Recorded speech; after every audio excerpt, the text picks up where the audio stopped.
अभी थोड़ी देर पहले जीडीपी के आंकड़े आए और वित्तीय वर्ष 2025 जो अभी 31 मार्च को एंड हुआ है 6.5% ग्रोथ रेट हमारी जीडीपी की हुई है, जो कि 4 साल में सबसे निचले स्तर पर है। कोविड के बाद से सबसे निचले स्तर पर ये ग्रोथ रेट आई है। यहाँ पर ये बताना जरूरी है कि हिंदुस्तान इस टाइम पर 7% ग्रोथ रेट इकोनॉमी है। हमारी ग्रोथ रेट फिस्कल ईयर 25 में 6.5% आई है, इसके पहले वाले साल में 9.2% थी, फिस्कल ईयर 23 में 7.6% थी, फिस्कल ईयर 22 में 9.7% थी। तो हमारी ग्रोथ रेट 4 साल में सबसे निचले स्तर पर आई है। इसका पूरा प्रभाव निवेश पर, कंजम्पशन पर, जॉब्स पर, इकोनॉमिक एक्टिविटी पर पड़ता है। क्या ग्रो करता है?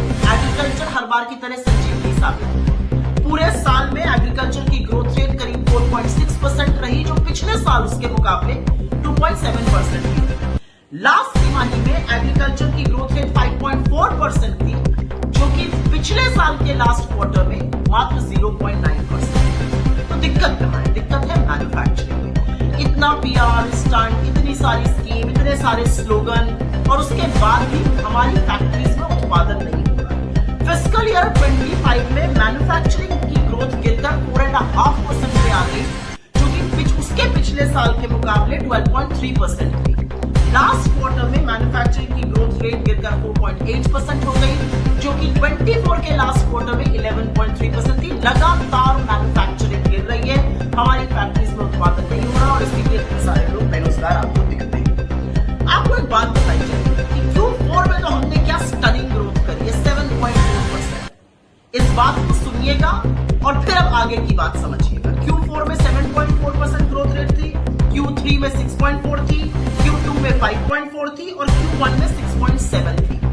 तो फर्स्ट हाफ में एवरेज ग्रोथ रेट 6% थी, सेकेंड हाफ में एवरेज ग्रोथ रेट 6.9%। पहले ये बात समझ लीजिए। अब आगे की बात करते हैं। Q4 पर क्यों नहीं ढोल बाजे नहीं बजने चाहिए? क्योंकि ये मिसलीडिंग है। और ये मिसलीडिंग इसलिए है क्योंकि अगर आप Q4 का जीडीपी देखिएगा तो 7.4% ग्रोथ रेट है, लेकिन अगर Q4 का जीवीए देखिएगा तो वो 6.8% पर ही ग्रोथ हुआ है। ऐसा क्यों हुआ है?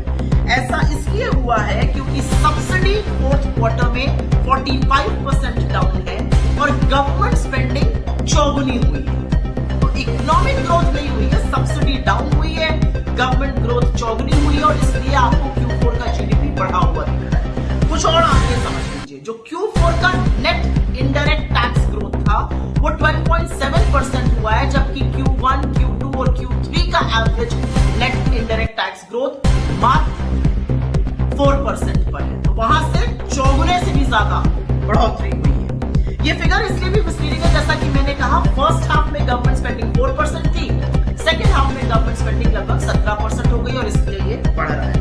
तो H1 की जीडीपी ग्रोथ और H2 की जीडीपी ग्रोथ में वेरिएशन इसलिए नहीं क्योंकि एकदम से इकोनॉमिक एक्टिविटी हो रही, वेरिएशन इसलिए है क्योंकि गवर्नमेंट स्पेंडिंग सेकेंड हाफ में ज्यादा हो रही है, सब्सिडीज फ्रंट लोड कर दी गई, सब्सिडीज पहले दे दी गई, गवर्नमेंट स्पेंडिंग बाद में की गई। लेकिन असलियत यह है कि इकोनॉमी अगर इतनी अच्छी ग्रो कर रही है तो उसका प्रभाव जमीन पर क्यों नहीं दिख रहा है? और वो इसलिए नहीं दिख रहा है क्योंकि रियल इकोनॉमिक ग्रोथ हो ही नहीं रही है। ये आंकड़ों की करामात है Q4 में। अदरवाइज इंडिया इज अ सब 7% ग्रोथ इकोनॉमी। और यहां पर एक बात और कह दूं, विकसित भारत की जो बात की जा रही है, अगर विकसित भारत हमें बनना है तो हमें अगले 22 सालों में लगातार 8.2% की जीडीपी ग्रोथ रेट चाहिए हर साल दर साल। और अगर वो नहीं हो सकता है तो 2047 तक हम विकसित भारत नहीं बनेंगे। इसीलिए आंकड़ों को समझिए। 6.5% ग्रोथ रेट आई है, 8.2% चाहिए विकसित भारत के लिए। 4 साल में ये सबसे निचले स्तर पर है। इसका कुप्रभाव हमारे जॉब्स पर, हमारे देश